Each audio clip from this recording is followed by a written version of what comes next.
Every 2 years, the governing body of high school sports in the state of Texas, the UIL, realigns the districts in an attempt to make things more even and more competitive across the board. Well, this year we knew things would be different. That's thanks to the addition of Class 6A. So everything gets moved up in classification. For example, the current District 21-5A with Westbrook and Memorial remains the same, but will now be called 21-6A. After that, though, the changes weren't that simple.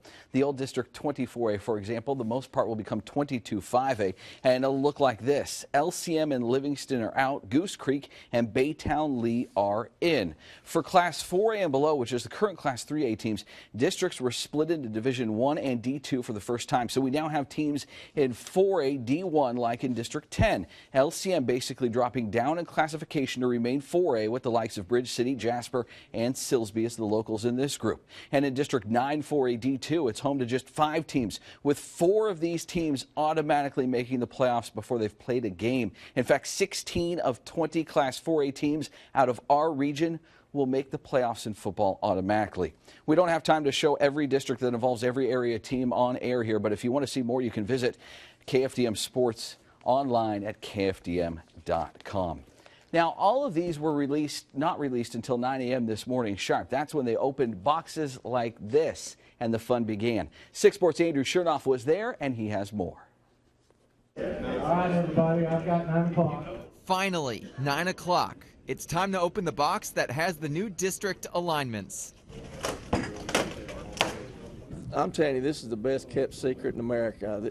Nobody ever knows what's going to happen. That is, until you have the papers in front of you. The districts we got put in, that was one that nobody had that. Newton head football coach W.T. Johnston was not the only one surprised to learn about his new district.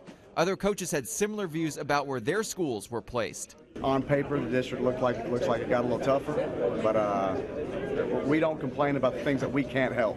If the ref throws a holding call, then we don't complain. We just line up and make sure we keep our hands inside next time. The 5-team district is a surprise. So looking for a few games in there, and and you got to fit an open weekend there somewhere. So you always have an idea what you think it might be, and it was a little bit of a surprise. As Coach Harris alluded to, once the districts were announced, some coaches had to start making phone calls in order to fill the open dates on their football calendar by scheduling non-district games. It's part of it, a little bit of stress there because there's nobody else. There's not a bunch of people lining up to play West Orange Stark, but I got to have football games. I'll play anybody, anywhere, anytime. On days like today, does your cell phone bill go up a little bit?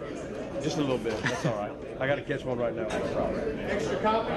Some coaches, though, did have their visions come true today. It happened just like we thought would happen. Newton went down and Buna came in, so we have an 8-team district and a lot of familiar faces. Well, it's about what we expected. We knew Newton was probably going to go out, and we knew Buna was probably coming in, so it wasn't really a surprise. For those coaches, they did not have to worry about walking out the door with their team's schedule still in flux.